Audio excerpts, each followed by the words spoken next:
When I first began serving at Bethel, I'd call home to speak with my family, and my mother would always ask, "Have they told you when the date of Armageddon is?" Though she was being humorous and didn't expect an answer, her question reveals what we all long for: Jehovah's promised new world. Maybe you have, in a sense, asked Jehovah that question. How much longer, Jehovah? Or said to Jehovah, I'm exhausted. I don't know how much longer I can keep going. Please, Jehovah, when will your promises for a world of lasting peace, refreshment, and relief from the pressures of this world come true? We all likely feel this way from time to time. What can help us not give up, not give out in our spiritual battle? When we recognize Bible prophecies being fulfilled before our eyes, our faith is fortified. We see the end is imminent. We recognize that we're almost done. That helps us not give out. What are some of these prophecies? You're familiar with the prophecies of earthquakes, wars and reports of wars, food shortages, and disease all happening at once. You see these things happening. We see the diminished love of God and the deteriorating attitude of people in general, as foretold in 2 Timothy chapter 3. 2 Timothy 3:13 says, "Wicked men and impostors will advance from bad to worse." You see these things happening. As foretold, this good news of the kingdom is being preached worldwide, now in over 1,000 languages.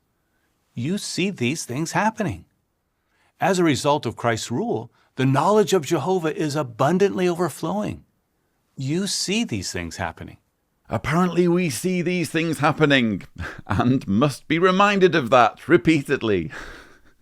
So, as you've seen there, this is Troy Snyder, helper to the Coordinators Committee of the governing body. Feels like a little bit of a disappointment, really, compared to the original episode hosted by Stephen Lett. We go from governing body member, one of the most outgoing, eccentric governing body members, to just some guy who's a governing body helper who looks like he could be an accountant or an insurance salesman, but we'll take what we can get. And what is Troy Snyder giving? Well, he's just giving the same old thing that we've been hearing over 10 years of JW broadcasting, which is don't give up. The end is almost here. We can smell it. It's just around the corner. We're in the last of the last days.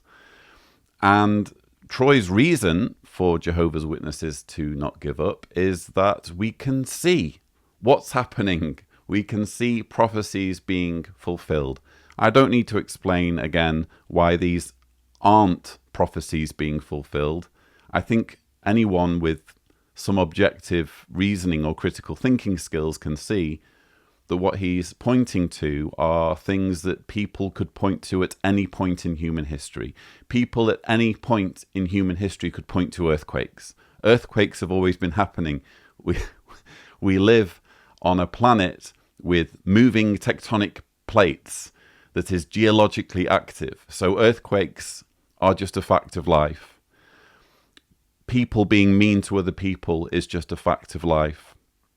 Even when he talks about the preaching work going on globally, I don't think he can honestly say that Jehovah's Witnesses are preaching everywhere on the planet. As I've argued in previous videos, where are Jehovah's Witnesses in North Korea?